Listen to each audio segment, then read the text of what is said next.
Roger Amos, and we have special guest Tom Chavers today.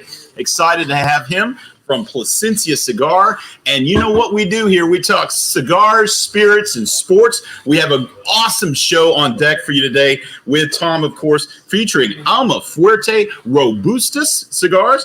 And we're going to pair it with Noah's Mill Bourbon. We're also in the DFW Sports Update talking Texas Rangers, Dallas Mavericks, Western Conference Finals, hanging on by a thin thread 1-3 against those Golden State Warriors. And finally, Dallas Cowboys schedule, all coming up next right after this.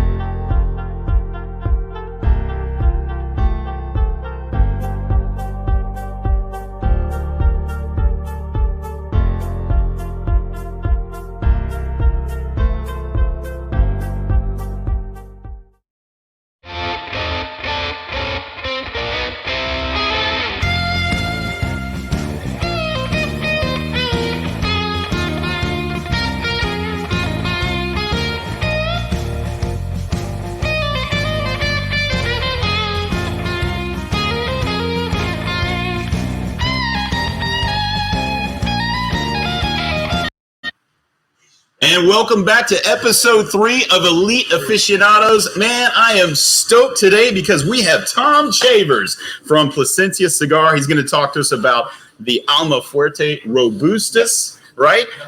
Man, Tom, tell us a little bit about yourself. Where'd you grow up? You're in the DFW Metroplex, I understand. Yes, I grew up in Fort Worth, born and raised out there, military bred. Nice. So traveled a lot.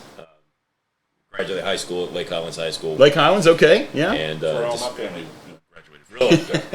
Very cool. cool. Jumped around and did little side jobs here and there, and then went in the military in '96. Nice. And a Navy man? Navy guy. Yeah, thank you for your service, sir. Appreciate that. Go Navy. There you go. And just did 17 and a half years, got medically retired, and took a few years off and came back home. Awesome. Did a few odd jobs here and there. How long have you been with Placencia? Year and 7 months. Year and 7 months, Year and nice. 7 So somewhat new to the company, not new to the cigar world, though, right? Not new. I've been smoking 29 years. There you go. So, all right, I was going to say, you know what you're talking about when it comes to cigars. That's awesome. That's what they say. Yeah, fantastic. Trey, man, tell us about Alma Fuerte Robustus. I can't wait to hear about it, my friend. So, at Elite, we've carried Placencia since the outset, and it's been, 5 years now? Roughly. Yeah. So, Placencia is a really interesting company. They have been making cigars since 1865. I'm sorry, growing tobacco since 1865. They are the largest cigar tobacco company in the entire world. And up until just recently, you guys have really been making a splash here recently, but for years, I've had people say, oh, I've never had a Placencia. Well, have you ever smoked a cigar? Well, yeah. Then you've probably had Placencia tobacco at least once. I mean, you guys have factories that are making people cigars all over the world. You guys grow some of the finest tobaccos in the world. Thank you. And then you guys started your own company, and you're using the top, what percent? Roughly 25 to 35%. For your own cigars. Wow. So if you smoke any cigars that use Placencia tobacco and you know how good it is, just imagine if they're using the best of their crops for their cigars, they're going to be pretty ridiculous. And this size, the Robustus, is actually the newest size for your line. And box press Robusto, just the Alma Fuerte line itself is just killer. It's, I would say, medium to full. Yes, it is. Super smooth, and nice inherent sweetness to it, and just it's an absolutely incredible cigar. You've been with them, like you said, for a year and 7 months. One of the best reps that we have. Nice. He takes great care of us. Thank you. He's come in and trained my staff and just gone all out. And I'm very, very happy to not only have you as one of our reps, but to call you a friend. Thank you. You've been an amazing guy, and I really appreciate everything that you do for us. But yeah, You treat me well. I mean, you make great cigars. It's hard for me not to buy them, right? So, tell us a little bit about your time with the company and what's your territory, and what's your best-selling cigar in your line? By far, the Alma Fuerte lineup is our best seller, hands down. It is our flagship 10-year age tobacco. So it's been aged for a very long time. It's got the flavor that it needs to. And it reaches that price point where it needs to be at. The Robusto smokes for an hour and 5 minutes, depends how you smoke it, which is unusual for Robusto. They're usually 45 minutes to 50 minute smokes, so you're actually getting a longer smoke out of this cigar than you would out of a normal one. Been with Placentia for a year and 7 months, as they said earlier. Been smoking 29 years. Yeah. Worked with another company before I got on with Placentia. Spent a few months with them. We won't talk about that. We won't talk about that. No, don't talk about that. But yeah, I started smoking when I was 23. Okay. So just a few years. One question we always like to ask our guests: talk about your first cigar. When was your first cigar? What was your experience? What got you into the cigar world? Most people remember the first cigar. They did. I hate to admit it was a rum runner. It was my first cigar.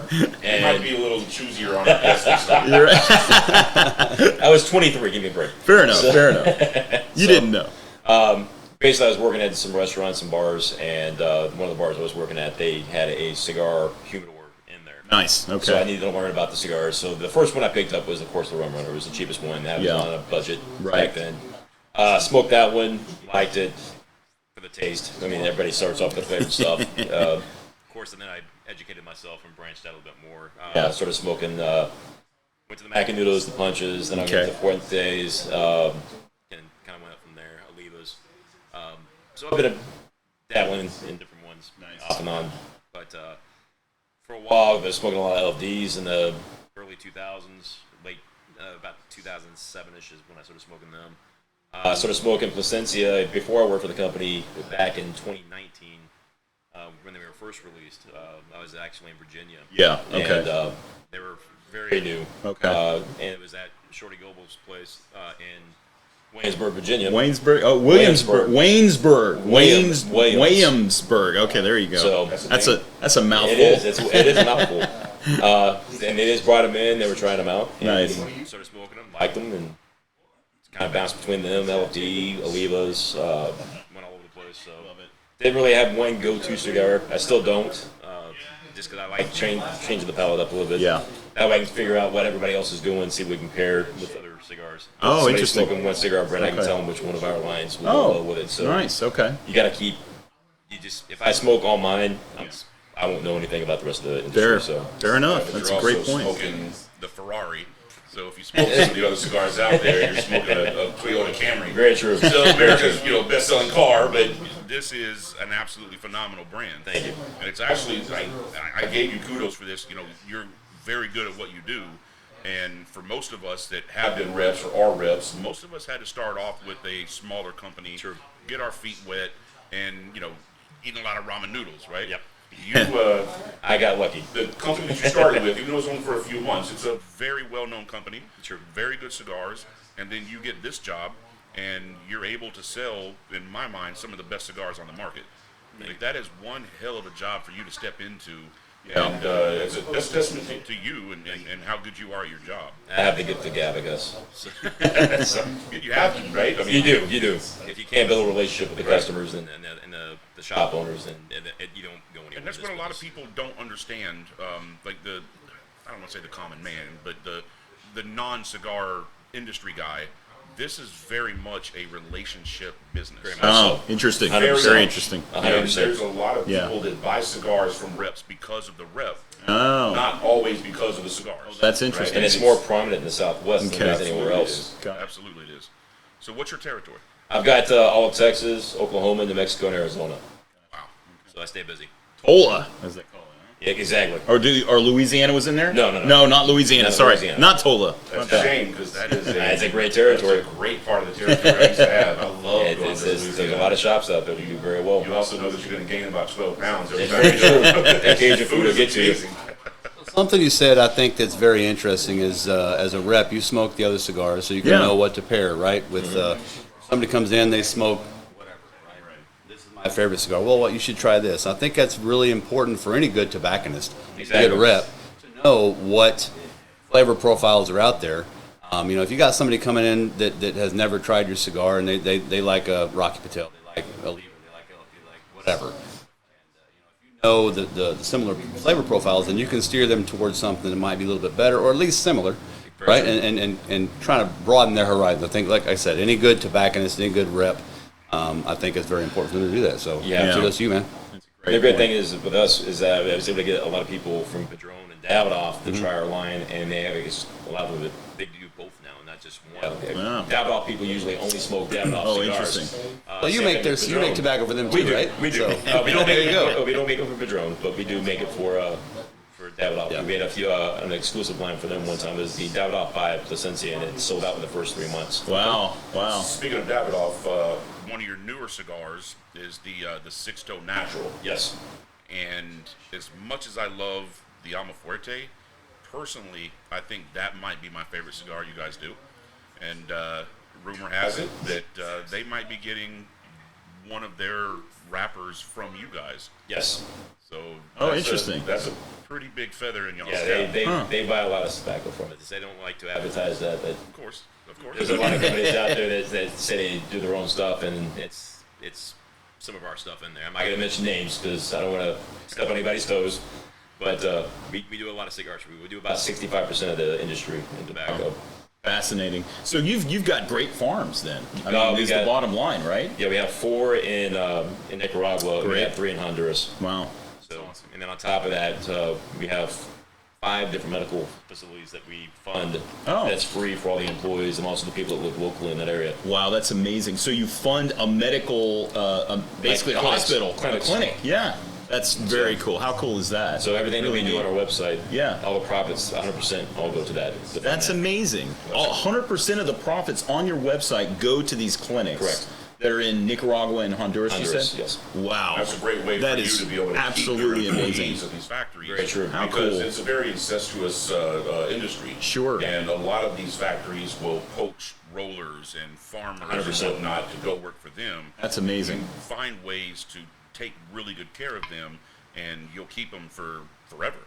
We have on-site daycare facilities. Yeah. For the Wow, employees. that's so We do all cool, that stuff. man. Amazing. We give them a better education, so we have people come in and actually teach their kids. Man, Tom, you're making me even more of a fan than I already was, man. That's awesome. So you're giving back to these communities We that you're farming in. You make great product that other cigars are using to make their cigars. I mean, what an awesome testament. And that's why we have a low turnover rate.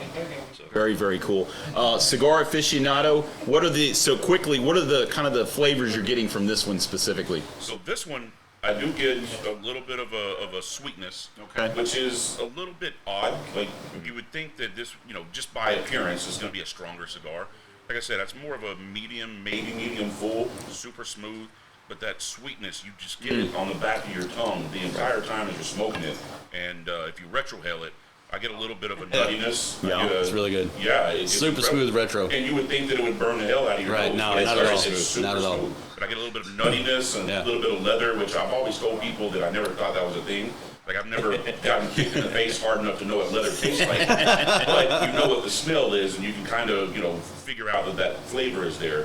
But yeah, that's the notes that I get from this, and it's just incredible. It's Awesome. such a good cigar. Awesome. Well, speaking of incredible, awesome to have you here, Tom Appreciate you Shavers. having We me. hope that you stay around for the Most other definitely. segments. Most Awesome. definitely. And speaking of other segments, coming up on the next segment, we're going to talk tobacco leaf primings on Trey's Take and Noah's Mill Bourbon. Cannot wait for famous Roger Amos, to tell us about that. Come back right after these messages.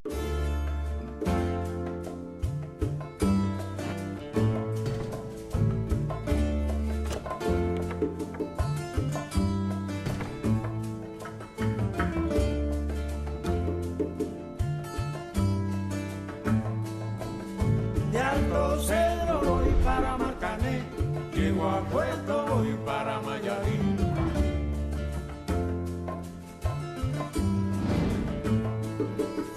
De Alto Cedro voy para Marcané, llego a Puerto voy para Mayarín.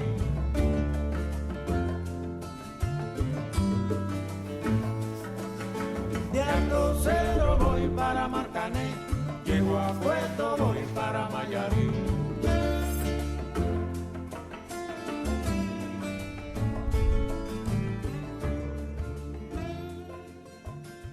Welcome back to episode 3 of Elite Aficionados. I'm your host, Matt Thorne, along with famous Roger Amos, our spirits aficionado, and of course, Doc Trey Andrews, our cigar aficionado. One thing we love to do is Trey's takes. He gives us tips and tricks. Trey, what is your take today, sir? So today I'm going to explain the various primings of the tobacco plant. Love it.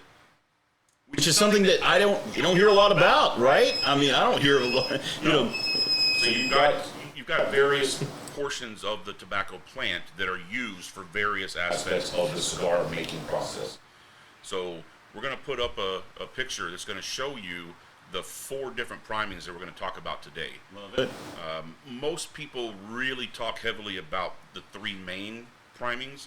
There are technically 5 that some people talk about, 4 others, but the main 3 we're going to discuss, and then the 4th one is the Volado. You can see that it's at the very bottom of the plant. But we're going to start from the top. The Ligero priming, that's the uppermost part of the tobacco plant, and it produces the Ligero leaf. This particular type of leaf takes much longer to mature than either Seco or Volado, while it's considered the most flavorsome amongst the 3 due to its ability to enhance the boldness of the cigar's flavors. In addition, cigar sommeliers argue that Ligero leaf is the one that contributes to the taste of spiciness of a cigar, while various cigar experts point out that the Ligero is responsible for producing a lot of smoke and a lot of the strength. Nevertheless, Ligero leaves are often used in stronger tobacco aimed for experienced smokers. Next, we go to the Seco. Almost every type of cigar smoker is familiar with the Seco leaf, as it constitutes the most popular type of tobacco filler. Seco leaves come from the midsection of the tobacco plant and are the thinnest among all types of tobacco leaves. Regardless of its slender appearance, Seco has a huge impact on the development of the aromas of the cigar. But there is more to Seco than just the aromas.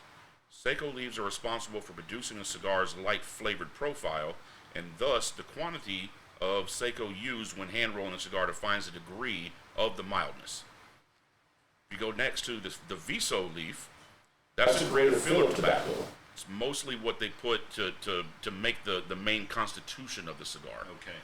So the Viso is more powerful than Seco and less powerful than Ligero, because Ligero tends to be the strongest portion of the tobacco plant. It also tends to be thinner than Ligero and thicker than Seco. And in some countries, they actually call this the leaf the Volado. So that's where we're going to go to next, is the Volado. That's on the very bottom. It is the leaf found at the bottom of the tobacco plant and comes second in boldness, and hence these leaves have very little to offer in terms of flavors and aromas. Okay. So again, a lot of it's used for filler. Got it. Its contribution to the cigar differs massively from what the other 2 types of leaves bring to the table. Volado leaves are primarily used for their potent burning properties. So when you're rolling a cigar, you have to understand that the ignition point of the various leaves, you want your cigar to burn evenly. And if you have something that burns faster or burns slower, you're not going to have that razor burn that you want. Got it. So that being said, we shouldn't look down on Volado leaves and neglect their importance. Yeah. Their contribution to the creation of a great cigar is very significant, as all cigars must include either the Viso or the Volado in order to secure an even burn. Fascinating. And so in essence, the same entire tobacco plant, all 4 of those different places offer different leaves that do different things, frankly. Yeah. I mean, absolutely fascinating. I've never known that, and the fact that one burns better than the other, I mean, just fascinating. I mean, it's really the construct of the cigar is really what you're talking about. So what I like to tell people, when you're talking about blending a cigar, it's a lot like a famous chef in a kitchen, right? You were given all of the various ingredients for your recipe, right? And you can have 2 separate chefs that have the exact same components, and their meal or their cigar will taste completely different depending on the percentages of those tobaccos that they use. Got it. I mean, let's be honest. Cigars have been made since forever, since time started. Right. On seeds. How many different time recipes and variations do you think there truly can be? Yeah. Right. Yeah. So people can actually make a very different tasting cigar based on how much of one of those leaves they use in the various aspects of that cigar. Awesome. I mean, the cigar aficionado, ladies and gentlemen, Doc Trey Andrews. Love Trey's takes. Always dropping the great knowledge on us. We love that. Thank you so much, Trey. And we're going to segue into the whiskey component. Noah's Mill Bourbon with famous Roger Amos, man. I've been drinking it. It's phenomenal. What do you got for us today, Raj? So first, I want to start off. I mentioned in a previous episode that whiskey spirits are always best enjoyed with friends. Okay, yeah. So I mentioned this glass at the first episode, actually. Okay, yeah. And I wanted to make sure that you guys... What? You got each... what a guy. Demira whiskey glasses. Demira whiskey glass. That is so... There you go, This is buddy. like this has got to be the fanciest glass I've ever received. It's my favorite. Like I said in the episode 1, I believe, my wife bought me a set of 4. This came as one of them. Wow. And really enjoyed the glass. It's my favorite glass. It's super unique. Actually, I'm seeing now the new one's bigger. So yeah, look at more that. booze for me. Okay. That's awesome. So I got to ask, what is the significance of the Demira glass?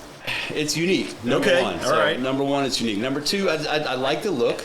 I like the way that it filters everything up towards the nose, as I spoke about during on our first episode. It allows you to get in there and really, get the full effect of the whiskey that you're drinking. What a guy. Yeah. So Thanks, Raj. Man.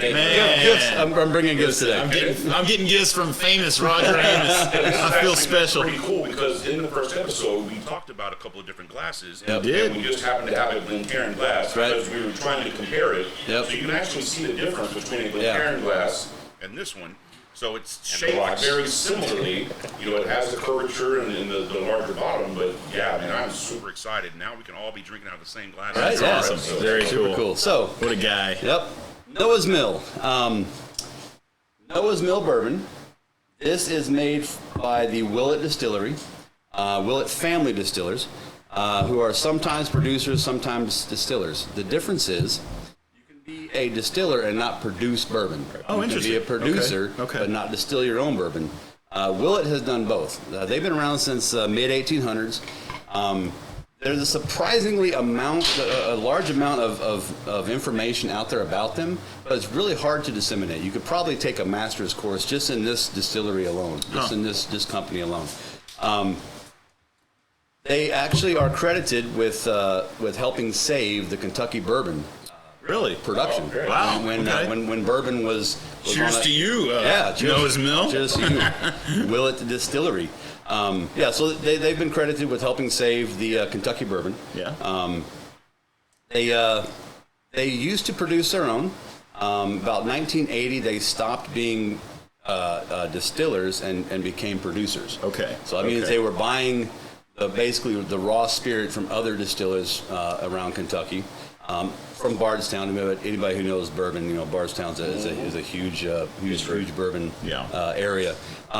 Anyway, so they went from distilling and producing to only producing. They shut down the original Willett family distillery around 1980, and they started back up again, distilling and producing their own in about 2012. Noah's Mill used to come with a 15-year age statement. It does not anymore. But rumor has it that Noah's Mill is still produced from whiskeys aged from 4 to 20 years. So, as people know, Makes a lot of sense. 'Cause Yeah. It's delicious. Yeah, it is. It is super Really tasty. good, So, really yeah, is. super tasty. As people should know, if you don't, you'll find out now. If there is an age statement on the bottle, then that is the youngest whiskey in that blend. Oh, interesting. Okay, so if you're drinking a whiskey that says 15 years, that's actually the youngest whiskey in that Oh. bottle. They might have Okay. a 20, they might have a 25, They get it, yeah. but they have to So- notate the youngest portion. Got it. Okay. As with Great. everything else, Great supply and demand, the supply chain is kind of poor, has been poor in the whiskey industry for a little while. So they no longer have that 15-year age statement on there because they're having to blend from a wider range. But as I said, the rumor has it that everything from 4 years to 15 years. To make a bourbon, it's got to be aged minimum of 2. This more than exceeds that at Yeah. 4 to 20. I noticed there's a date stamp on that. It says 2006 on the Yeah. label there. Yeah. I haven't even, yeah, so each bottle, obviously, it's a smaller batch. Yeah.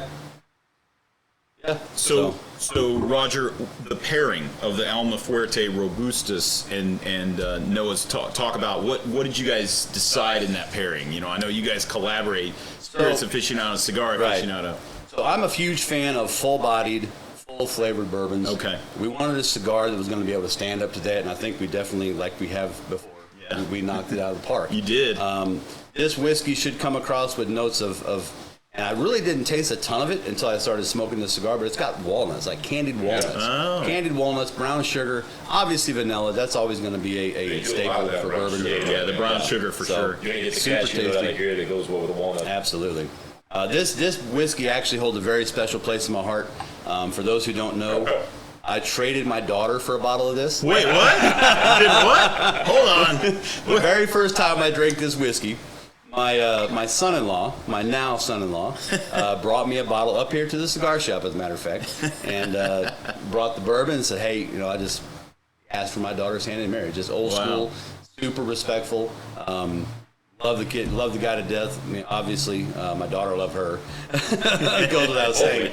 But I traded her for a bottle of whiskey. Okay. I love your daughter to death too, but I still think you might have got the better part. It's a super tasty whiskey. He's not watching this. So you're saying that the dowry for a daughter, one of your daughters, is a bottle of Was whiskey? one bottle of whiskey. Okay, all right. But I've got the forever memory, and I've bought several bottles since then. Huge fan of Willet in general.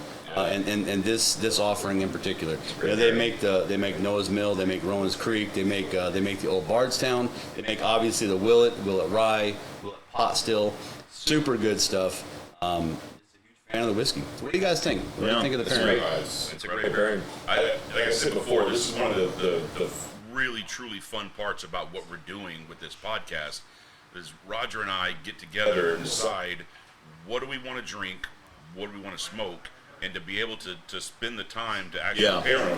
And luckily, we've had enough experience pairing cigars. I mean, it kind of makes us good at what we do. Right. You had a couple sit-downs, is that what you're saying? A couple sit-downs? More than a couple. Just a few. More than a couple.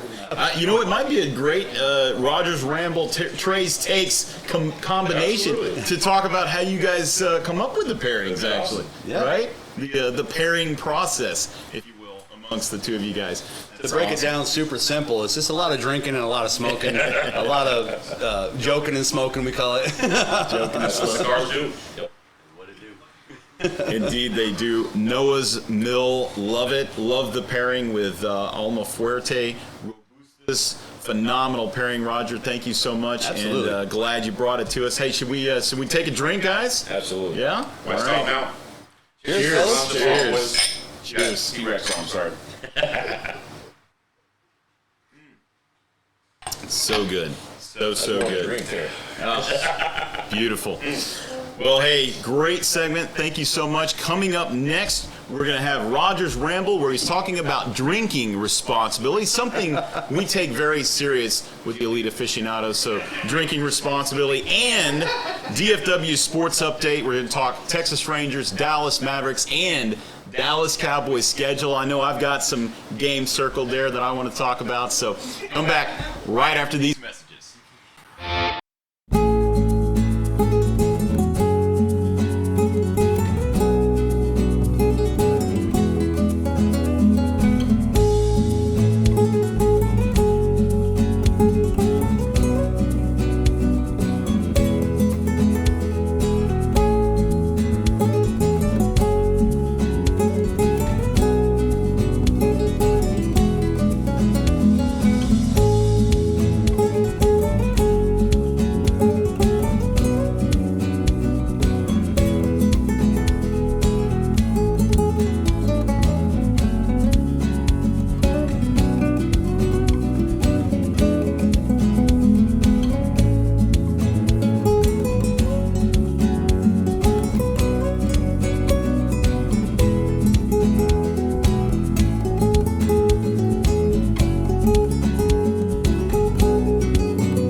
and welcome back to Elite Aficionados Episode 3, where we always film live at Elite Cigars Rowlett. I'm your host, Matt Thorne, along with Doc Trey Andrews and famous Roger Amos. And Tom Chavers is here from Placencia Cigars. Glad to have him as well. Roger's Rambles.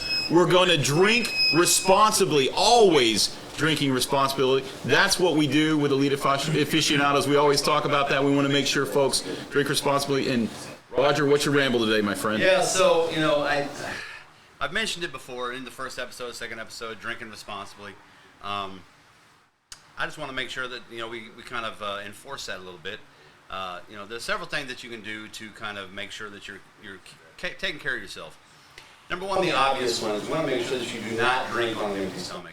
Yeah. You should not drink on an empty stomach, unless you just want to get hammered out of your mind, and who knows what happens with the rest of your night, right? So you want to make sure you do not eat on an empty stomach. And you know this from experience? I absolutely do.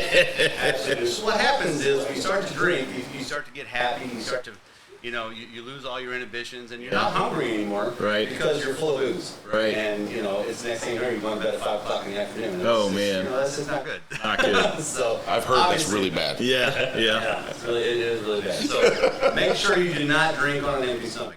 Another thing that you can do to kind of help mitigate the effects of the booze is make sure that you drink plenty of water. It's not going to stop you from getting where you want to be, but it's going to help you the next day for sure. One of the things that I do every night, if I've been drinking, especially if I've been drinking a little bit longer than normal, is I'll make sure I drink a big glass of water before I go to bed. Okay. It helps rehydrate you. Yep. Your body's trying to get rid of the booze. It doesn't like it. It sucks all the moisture out of your body to get rid of it. So make sure you drink plenty of water. The last thing is, I've got this little gadget. Oh, cool. You can see it here. Okay. This is actually a personal breathalyzer. Interesting. I picked this up several years ago from Amazon. It's not super expensive, but it's a lot cheaper than a DUI. Yeah. Oh, yeah. A lot cheaper than a DUI. Absolutely. It's not super expensive, like $20, $25. Super easy to use. One thing you do want to make sure, though, and the instructions will tell you exactly how to use it, but you want to give yourself about 20 minutes from your last drink before you blow on it, because if you take a drink and blow, you're going to blow out of this world. Right, okay.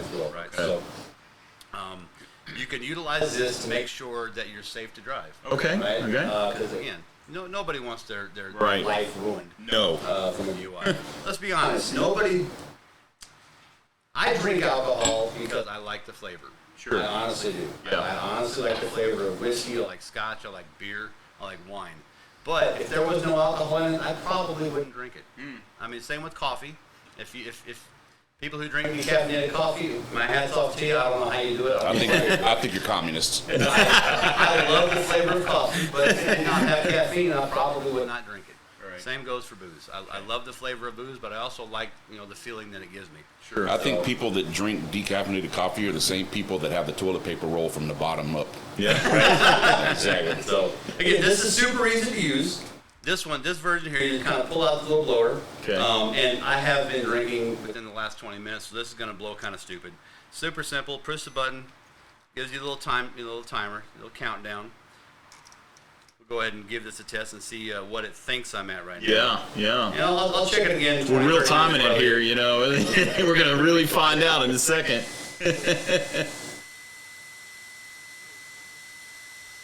You have to have good lungs. I was going to say, boy, you 5 guys. seconds. So this is actually reading 0.12, which is well above the legal limit. I was going to say 0.1. However, I've only had 2 drinks. Right. This is my 3rd drink. So that's why it's important to make sure you give yourself some time between your last drink and when you drive, and your last drink and before you blow. You want to make sure that you're safe. I'm sorry, Roger. How accurate is that between what police use and breathalyzer? Absolutely. Yeah. So I've actually, a lot of the reviews that I read on this item before I purchased it were people saying that they are either in law enforcement or they're family members or friends with law enforcement. And they tested it side by side. It's within 0.01, 0.00, it's super, super close to actual breathalyzers that law enforcement will utilize. Good enough. So, yeah, it's not expensive at all, and it's super easy to use. Yeah, I mean, it's a great tool. And, one thing a friend of mine told me once is alternate. So have a drink alcohol, water, water. Is that what you're feeling on that? Absolutely. If you drink 5 beers, you drink 5 glasses of whiskey, you should have 5 glasses of water. Okay. To kind of help dilute it. All right. It's not going to prevent you from getting where you want to be with your drinking. Sure. It's not going to take away from the flavor of your drinking. Yeah. But it's going to help you maintain. It's going to help you be responsible and get where you need to go. So, coming from my past as a Navy medic, one of the things that you should also know is that your body can only get rid of the equivalent of 1 drink per hour. Which is 2 ounces. So whether that's a liquor or a beer, basically, right? 12-ounce beer, 5 ounces of wine, 1.5 ounces of whiskey. Yeah, 2 ounces. Yeah, about 2 ounces of liquor. And then one other thing that I would just like to point out, a lot of people are like, oh my God, you're drunk, you need to calm down, let's get you some coffee. Let me tell you, that is the worst thing in the world. Oh, interesting. Really? Okay. Now you're wired drunk. And B, caffeine does tend to dehydrate you, and dehydration is actually what causes you to be drunk. So you think that you're doing yourself a favor because you're not drinking alcohol, but it's actually causing it to be worse. Wow, fascinating. Did not know. I've always heard, hey, let's sober him up, give him some coffee. That's water a myth. and Motrin. There you go. Well, I mean, which as a Navy corpsman, Motrin is the answer for everything, right? Like, yeah, there you go. That's corpsman candy. Water and ibuprofen is how I spend every night, or how I finish every night that I've been drinking. There you go. Just make sure I wake up. You're way smarter than me. I'm and when in doubt, if you're ever in doubt, call an Uber. Absolutely. Call an Uber. I mean, that's the thing. Don't drive. If you even are remotely not sure, just call an Uber, ladies and gentlemen. We want you around. We want the people around you around. So I love it. Rogers Rambles, always dropping the great knowledge on us. So keep you all safe. There you go. Cheers. Cheers to staying safe. There you go. All right. Well, we also have, segue into the DFW sports update. Texas Rangers, they're standing at 18-23 and 8.5 games back from the AL West leading Houston Astros. They're playing Los Angeles tonight, then travel on a 4-game road trip to the Oakland Athletics starting tomorrow through Sunday. And we got to talk about the Mavs. The Dallas Mavericks defeated Golden State Warriors yesterday, 119-109 in Game 4 of the Western Conference Finals Series. And Golden State was dominant in the first 3 games, 112-87 Game 1, 126-117 Game 2, 109-100 Game 3. Of course, Game 5 is tomorrow at Golden State, 8 p.m., but what in the world happened to our Dallas Mavericks, guys? They were outplayed. Honestly, Game 2, we should have won that game. We were up by 19 points in the third quarter, and we just crapped the bed. And honestly, this very easily could be a 2-2 series. And even in Game 3, we were up for a portion of the game. It was 12 points up. Very easily could have been 3-1 in our way. That's what Golden State does, though, right? They just kind of hang around, and they honestly get kind of bored, right? Especially in the regular season. They just kind of hang around. They do what they need to stay close. They can come back from these big deficits. They've got a championship pedigree. I mean, they've been there. They've done it. And honestly, as much as I love my Mavericks, Golden State has a more talented roster and a deeper bench. The deeper bench, that's exactly right. A much deeper team. And we talked about that. That was going to be a concern. Guys like Dorian Finney-Smith, Bullock, Powell, of course, Doncic. I mean, Doncic can't do it on his own, right? I mean, he cannot be. Yeah, if you can't take Luka, you got a superstar there. But in this last game, I mean, you got to give it props to Brunson had 15, Dinwiddie had 10, Maxi Kleber finally making an appearance, had 13 points as well, and then Finney-Smith had 23, Reggie Bullock 18. I mean, finally getting some support from his supporting cast. And to me, when we saw them really dominate Phoenix was when the other players were getting involved and they were doing things and they were scoring. It wasn't just all on Luka. Now, not to bring anybody down, but we were up by 29 points last night. And they got it down. Shaved it down. They got it down to 8. And I'm going to tell you, I chewed all my fingernails off. I was nervous as could be. And they decided to bring Luka back in, and that absolutely nailed put the nail in the coffin. Absolutely. Finally, too, out-rebounding. The first game where the Mavericks out-rebounded 45-42. That's not just the first game in the series. That's the first game in our playoffs. Exactly. Exactly. I know. So they finally got some help. They had 30 assists, to 25, and then steals and then turnovers 8-8. So, and then points in the paint, something that unfortunately the Mavericks have struggled with. Only 36 to Golden State's 44, but still a decent showing in the paint for those easy baskets, so to speak. Something we haven't seen in the past from the Mavs. And Luka got a little more aggressive and took the ball to the hoop instead of looking to pass the ball. We had a double-double last night. I mean, he almost had a triple-double. Yeah. He was, one assist shot, I believe? So. Right, and 30 points, not the 40. I mean, he's always had to put up the 40, and But when he does score 40, we lose. So Right, I'll take 30 point. all day long. Yeah, exactly. Absolutely. One thing they also did is they shot almost 50% from the three-point line. Yeah. That's ridiculous. Right. That's out of your mind good. We shoot more threes in the playoffs so far than any other team in the history of basketball over the entirety of the playoffs, It's kind of right? weird. We're hitting them now. The Jason Kidd coach team, Right.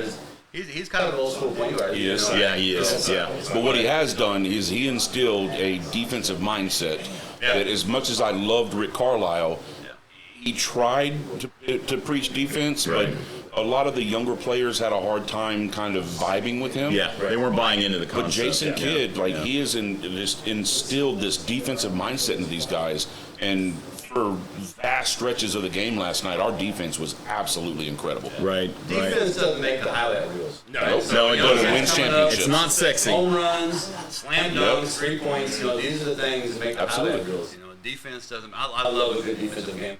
I'm from the old Marty Schottenheimer era. I was going to say, even though you're a Kansas City fan, you still love defense? I mean, I love Marty Ball. So obviously down 1-3, it's a tough mountain to climb. Tomorrow night, Golden State. Can they do it? Can they be the first team?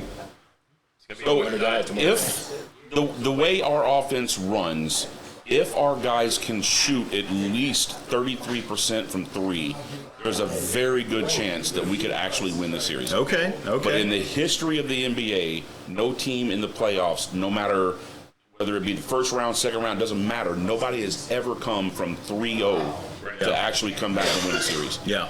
But I do think that, don't get me wrong, I don't think it's going to happen. You don't think it's going to happen? It's a long I'm shot. realistic. Yeah. It's a long shot, but Especially we with Golden are State. more equipped to be able to do it than maybe any team in the past because of the way our offense is run. If our guys can actually shoot the percentage that they have since the beginning of the playoffs, we would have been 2-2 or 3-1 in our end, right? So what's the payoff right now? If you were to make a bet, $10, $100 for the Mavericks to actually come back and win the series. Ooh, What's boy. the payoff? I don't know. Vegas, let me know. I don't know. I think it was I would plus, lose $10. It was plus. Yeah. It was say plus. 60-1 odds. It was plus 60 $350 for them to win the championship before they started the series. So what it is now, that's a great question. But maybe I should put $100 down. Hey, awesome DFW Sports Update segment. Come back right after these messages. We've got the Dallas Cowboys schedule. We're going to talk about that and get the guys' final thoughts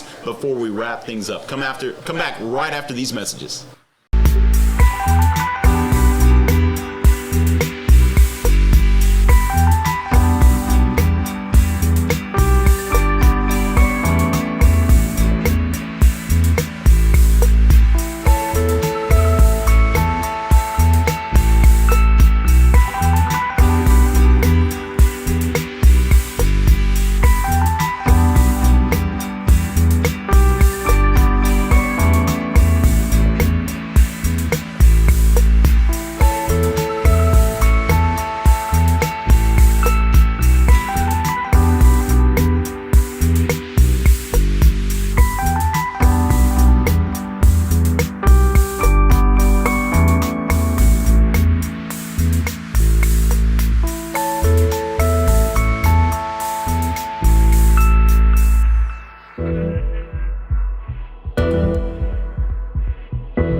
right, welcome back to the final segment of Episode 3 of Elite Aficionados, where we shoot live every Wednesday, 5:30 to 6:30 here at beautiful Elite Cigars Rowlett. I'm your host, Matt Thorne, along with Doc Trey Andrews and famous Roger Amos, Tom Chavers from Placencia Cigar. Enjoyed having you guys. We're going to talk a little bit about the Dallas Cowboys schedule that came out. Just you know, it's something that we got to talk about. Even the Kansas City Chief fan, he's got to talk about it.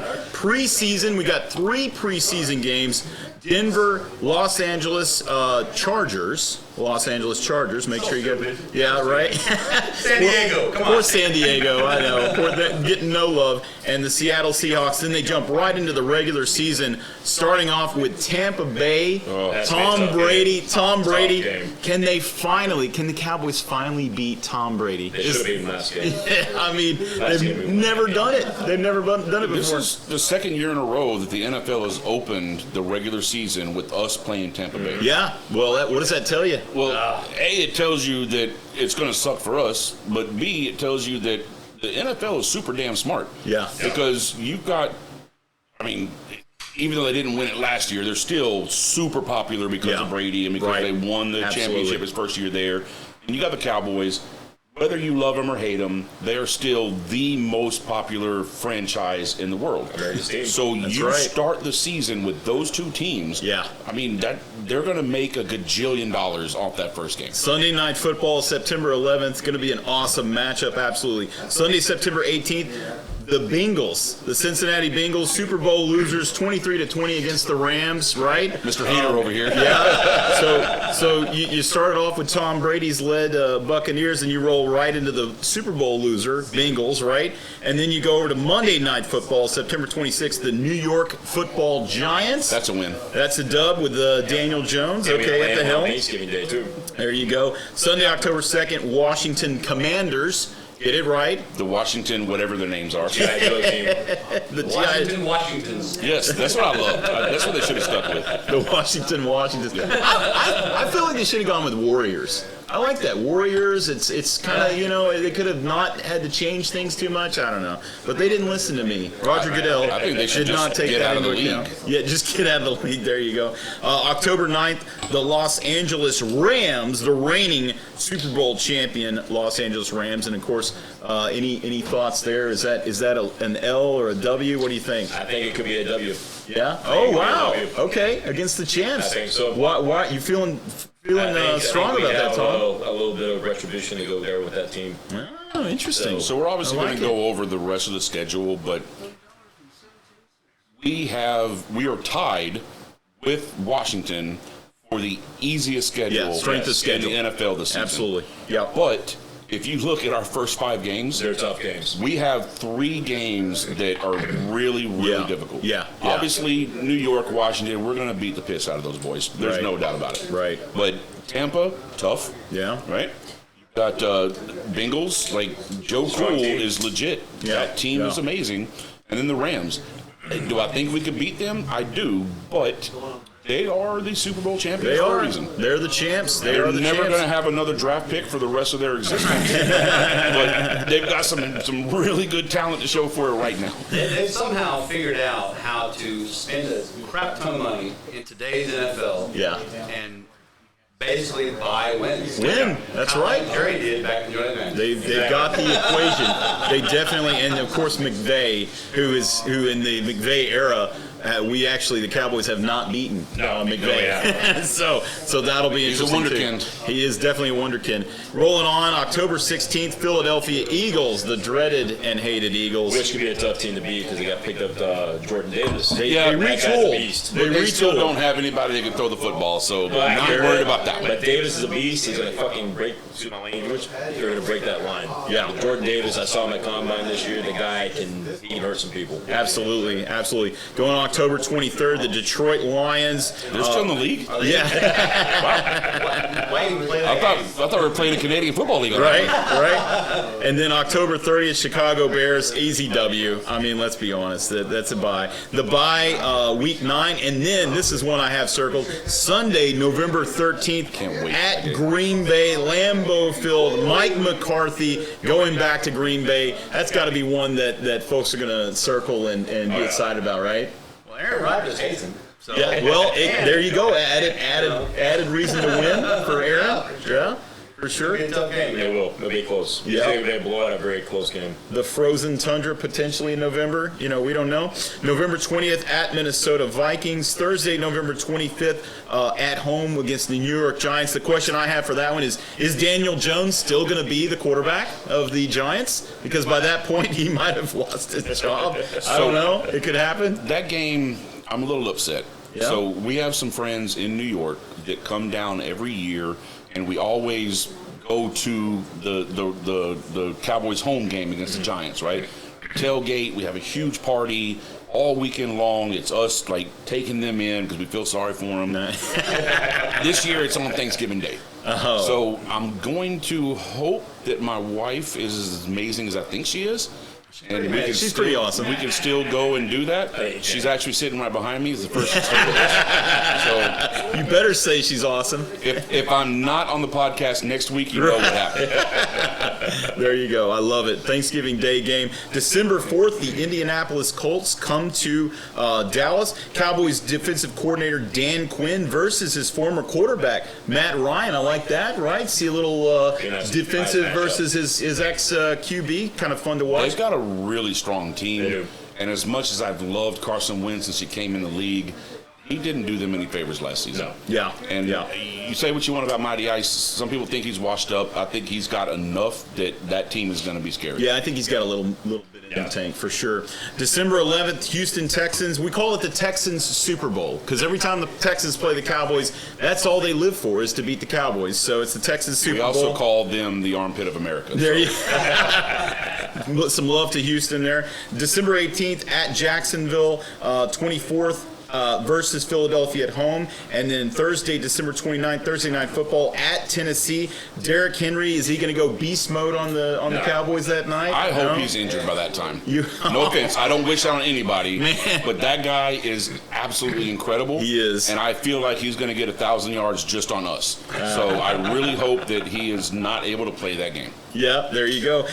Wrapping up the season January 8th at the Washington Commanders, and so there you have it. There is the schedule for the Dallas Cowboys. Which game stands out to you, Trey? Tampa Bay. That first game. The first one, Tampa Bay. And Okay, honestly, yeah. Reply to our Facebook page, Yeah. our YouTube. What do you think? Yeah. What do you think our record is going to be this season? The way too early record predictions. Of course. Yeah, Of we course. love that. Post those on there on the Facebook. Absolutely. And if you're a Cowboy fan, you know this is your year. This is your year. It's like last year. The last 20 years has been your year. We're going to have Every to find year. a new It's the spirits Cowboys year. aficionado. Right? Our spirits aficionado, As much as I a.k.a. love you, man, Kansas City Chiefs. you can screw right off. There you go. Well, awesome segment. Thanks, guys. DFW Sports Update. Final thoughts. Some final thoughts for the day. We're going to go to famous Roger Amos. What's your final thoughts, sir? So my final thought is the Dallas Cowboys should absolutely win their division. Okay. It's one of Yeah, the worst they're going divisions to in the NFL. NFC East. And Yeah, have one of the yeah. easiest records in the NFL. But we haven't had a back-to-back NFC East champion in quite some time. So That is true. Yeah. I mean, of course, I think we're going to win. I But think, well, of course, you're a Cowboy fan. It's your year. It's your your- year. I hate you so much. I think the Cowboys are absolutely going to win their division. I think they're going to make the playoffs. Obviously, what happens after that, we'll see. But I do know that the Kansas City Chiefs have the toughest schedule in the league. And They do. they are also going to make the playoffs. Yeah. Because of the believe Kansas that. City Chiefs. Yeah. But you also don't have the human video game anymore at receivers. He's not doing Hill's anything gone. because Tua can't throw to him. There you go. There you I go. mean, he's not Jalen Hurts. Awesome. All right. Love the final thought there. Tom Chavers from Placencia Cigars. Final thoughts. What do you got, sir? On the sports or cigars? Just anything, my friend. Just what do you got? What comes to mind? So, trade show this year, July. We got some new product coming out. We Nice. got Alma Forte Natural. We're going to release a new size in that one. So we've only had the 601 Natural. It's a 6x60 hexagon box press. Which is the one that I said It's earlier in the phenomenal episode that cigar. that's my Phenomenal. favorite cigar they make. Nice. We are going to make that in a Toro size this year. So it's going to be the exact same thing as the Nestor 4, except with a color with clear wrapper on it. So it's going to be a true medium on that one. It's going to be a little bit more robust in the flavor just because of the smaller size. Probably going to buy 72 boxes of that for myself. A new golf course cigar?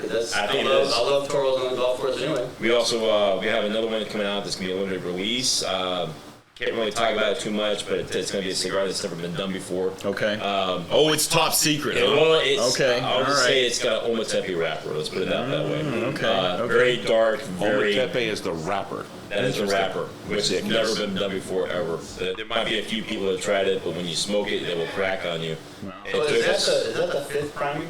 That's the 18th priming. Okay. Yeah. Right. Get your facts straight, Roger. I'm not the cigar aficionado, okay? That's why I asked you. This one, from what Nestor's telling us, is an incredible, flavorful cigar. Nice. It's blow everybody out of the water on this Man, one. So there you go. This one. Limited release, we're looking at about 2,000 boxes being released this year. 2,000. That's it. Wow. We won't make it again. Awesome. Awesome. Very hard wrapper to make. You heard it here first. To be fair, has any cigar blender ever blended a cigar and said that it was a dog turd? No. So no, they haven't. I will say that. There are several that probably should have. There are cigars out there. And, one hundo. Yes, and I will say we made some cigars that were hitting this. False.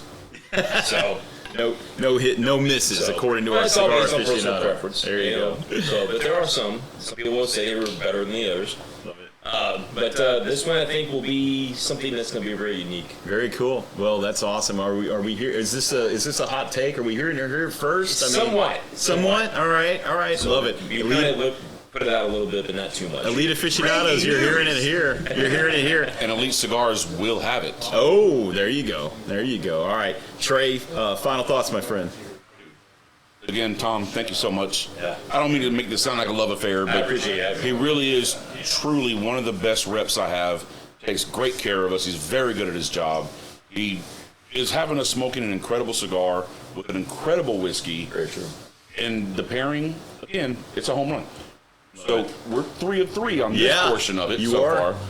Eventually, we've got to make a miss. There's got to be hopefully it's like episode 373 maybe, but so far we're 3 for 3 on our pairings. You guys are the aficionados for a reason, okay? I will say one thing though. If you want one cigar that's going to pair very well with this, it's the Alma Fuerte, the Generation 5, the Salomon. Nice. Okay. That one, I think, there you go. It's all 3 cigars in one. It has the 602 flavor, it has the Nestor Toro flavor, it has the Robustos flavor in that one. That one I think will be incredible with this. So awesome. Hot take, why don't you guys have better names for your cigars? In a quick hot take. I get it. It's all based on family members. Like Sixto is based on Don Sixto, who actually in 1898 started the production of selling tobacco to everybody else. Right. So it was named after him. Every cigar has a certain name. That was the guy that only had 6 toes, right? Pretty much. Awesome. Well, we're loving the Alma Fuerte Robustos, and we love the pairing of the Noah's Mill. Absolutely great pairing, guys. And my final thought, big shout out to the folks at Uvalde, Texas, where a lot of little kids lost their lives. Our thoughts and prayers are with you all. It's a rough thing anytime a child loses their life, and a real tragedy. Not to end the show on a negative note, but frankly, at the Elite Aficionados, we do send our thoughts and prayers to the folks in Uvalde. Yeah, absolutely. Well, hey, join us for the next episode of Elite Aficionados on Wednesday, June 1st at 5:30 p.m. Central Time, featuring Aganorsa Supreme Leaf with special guest Patrick Carmichael from Aganorsa Leaf Cigars, and we will pair it with Mixer's Sour Mash Whiskey. We're also talking Dallas Mavericks Western Conference Finals and the Dallas Cowboys. Hey, folks, for Tom Chavers, famous Roger Amos, Doc Trey Andrews, myself, Matt Thornton, we're saying God bless you all and be elite.